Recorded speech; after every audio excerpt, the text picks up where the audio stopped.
Hello everybody, welcome back to Mining Modern. I'm Corbin Hostler and this is Tribal Treefolk. Quick story, when I started playing Magic, the very first deck I ever put together, constructed deck, of course it was, a 68 card casual deck or whatever, but it was Treefolk. I love Treefolk, I love Doran, I started playing in Shadow more. And this is obviously, off my radar, it's not like I ever think about Treefolk in Modern, but a friend of mine, Adam is a judge who does a lot of judging at Grand Prix. You see him around and covering the feature match area a lot. He sent this deck my way, and I've done a little bit of tinkering with it, a little bit of playing with it, and I'm trying to relive the glory days of Treefolk.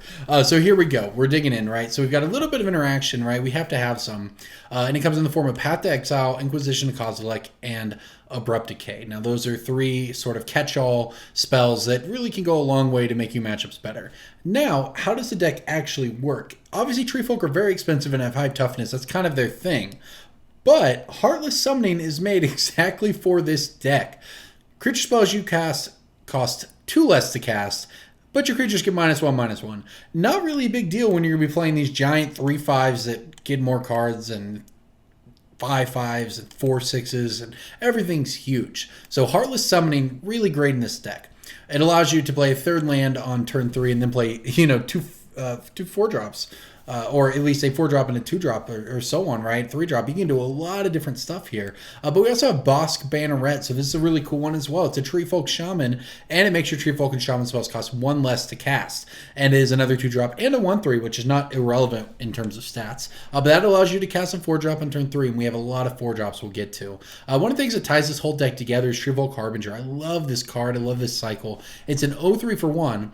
When there's a battlefield, search your library for a forest or a Treefolk and put it on top of it. So it sets up your next draw. A lot of times you go get Doran out of the top of your deck. And Doran is an 0/5, but makes all creatures in play assign damage equal to their toughness rather than their power. And that makes this into essentially a 3/3. So you can play this, go get Doran, put Doran on top of your deck. Now all of a sudden these are 3/3s. Your Bosk Bannerets are 3/3s, so on.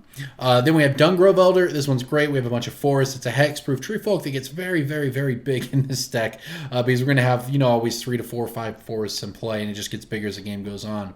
4-drop spot, Dauntless Dowerbark. I know you haven't seen these cards before. So its power and toughness are star, when that star is equal to the number of forests and Treefolk you control, and as trample if you have another Treefolk. So, Dauntless Dowerbark is, like Dungrove Elder in the sense that it gets very big just from our mana base, but it also gets big from our other Treefolk. So you play this, you have a couple Treefolk in play, all of a sudden you'll be looking at a 5/5/6/6 for 4 mana with trample. It's great. Then Leaf-Crowned Elder, this is my favorite card in the deck. It has Kinship, a really weird ability from back in Lorwyn Morningtide. But at the beginning of your upkeep, look at the top card of your library. If it shares a creature type, which is Treefolk or Shaman, with Leaf-Crowned Elder, you may reveal it. If you do, you get to play it for free. So it's a 3/5 for 4. That's also a 5/5 sometimes thanks to Doran. But say there's a Timber Protector on top of our deck, and Timber Protector is a 4/6 for 5. Other Treefolk get +1/+1. Treefolk and Forest you control are indestructible. So if this is sitting on top of your deck after you play this, and, we have 26 creatures in the deck, and all of them are a Treefolk, so this Leaf-Crowned Elder has a hit rate of under 50%, but maybe like 40%, right? Not that bad, really.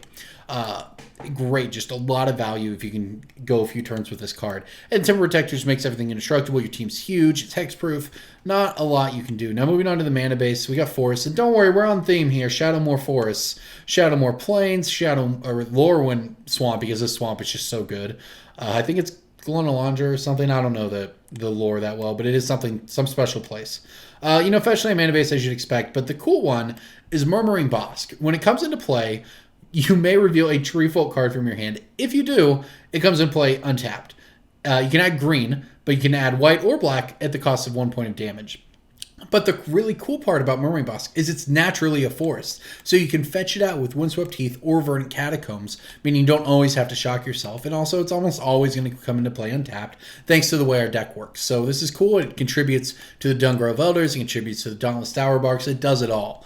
This deck is awesome. I don't know how good it is. I'm not going to say we're tearing up Modern with this thing, but it's hilarious and awesome and great. Moving on to the sideboard now. A bunch of normal stuff, right? Brutalities for burn and combo and stuff. Rest in peace for graveyard decks. Sony Silence for Affinity Lantern, Surgical, and Grafdigger's Cage for the decks they hate out on. Maelstrom Pulse is a good catch-all, just destroy whatever we need to, Planeswalkers, so on. But a couple, we had to have a few spicy ones in here. Don't worry, we do. Reach of Branches. So this is a tribal instant. It's a Treefolk spell. Create a 2/5 green Treefolk Shaman creature token. And you do this at instant speed for 5 mana. Whenever forced into your battlefield under your control, you may return it to your hand from your graveyard.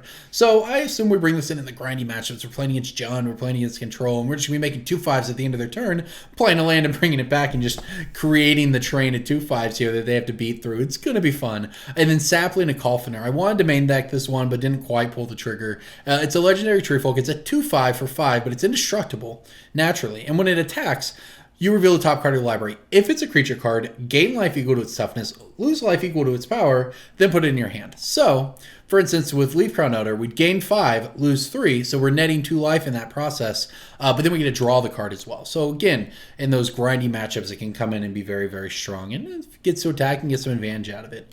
So that's the deck, Tribal Treefolk. I am excited. I won't lie. This is little kid magic. Whenever you start playing Magic, you build your first tribal deck, and sometimes they're good, right? Maybe it's Merfolk and it's great, but maybe it's Treefolk. The first deck I ever built for Magic, and you got to try it in Modern. So I'm excited. Here we go. Thanks for watching.